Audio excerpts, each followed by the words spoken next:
Meron yung nakitang hives the other day.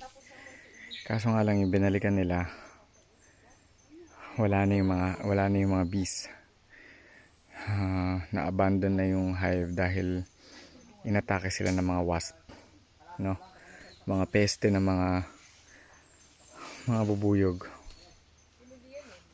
Yung mga wasp mas malalaki yun eh. So,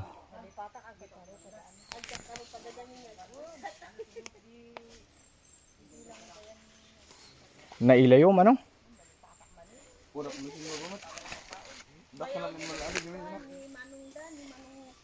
Sari-sari insekto, may mga lamok, may mga maliliit na gagamba. Sobrang daming langgam, no, sa mga ilalim ng mga tuyong dahon. Ayan.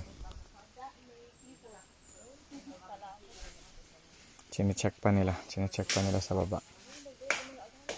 Pagkatapos i-check yan, magsisindi na ng usok para matabo yung mga bubuyog. Mga ano to, wild bees to, wild bees. Hindi to cultured. So yung sa ilalim eh, ano na ata nila. Imagine mo pag nadulas ko. Pag nadulas ka, dun ka diretso. Ayan, pag nadulas ka, kailangan mo kumapit talaga agad. Hindi mo, pag nagpanik ka, yari ka. Dun ka sa bangin. Gugulong ka at gugulong.